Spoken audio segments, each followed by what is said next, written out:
Hi, Doug. Nice to see you again. Good to see you, Maria. Our favorite topic, I assume.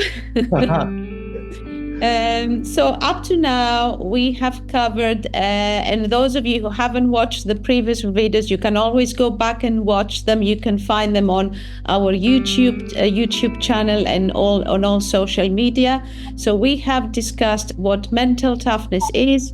We've differentiated from resilience. We talked about how can we develop it, does it change over time, and how can we measure it. Now we're going to go over to another favorite topic of ours, Doug, which is leadership. So in your view, how does mental toughness relate to leadership? Well, I'm as passionate about leadership as you are, Maria, because leadership and leaders are the hub of all development, whether it's for individual development, organizational development, or even society. I mean, we can see in the political world how important leadership is, or how bad poor leadership can be.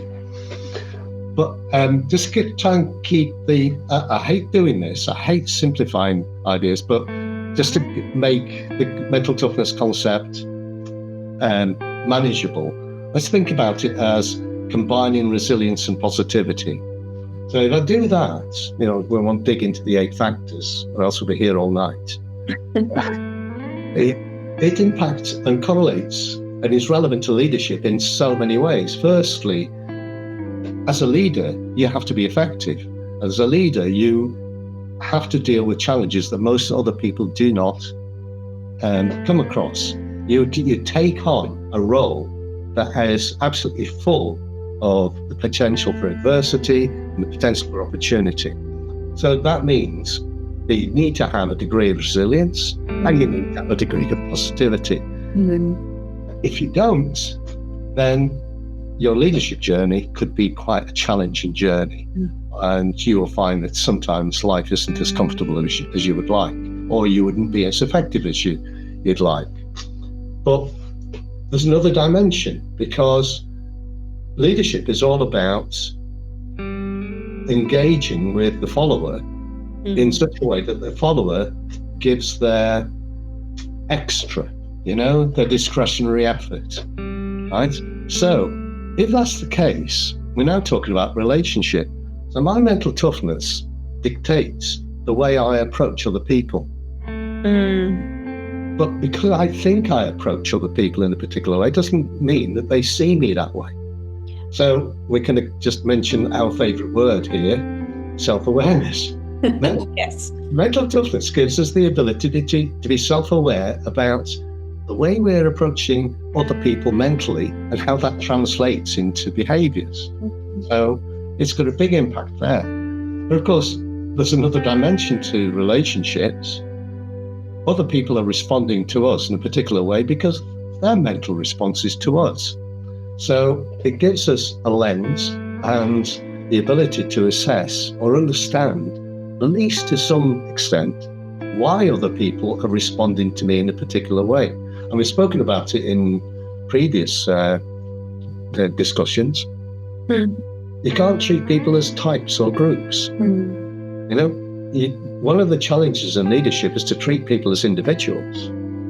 They're unique. So to be able to understand that uniqueness and adjust what you do is critically important. And then if you think about the leader as a role model, then this is taking you into culture. And we see this everywhere, that if you have a more mentally tough senior leadership team, and we're not talking about extreme mental toughness, but more than average, it's actually always a correlation with the mental toughness of the followers, the workforce or whatever, or students in the world of education.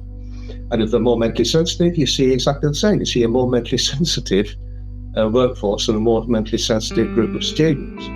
So you're influencing other people, and that's partly to be expected, because we discussed in the previous session, partly you learn your mental toughness from your experiences. Exactly. You are the source of experiences for the people that follow you. Your mental toughness is affecting their mental toughness. Absolutely. So there's a myriad number of ways that mental toughness connects with leadership and the role of a leader. And, we may talk about this at another time. We're also beginning to understand that if mental toughness is such a fundamental aspect of personality, that it's beginning to connect a lot of things that people deal with separately.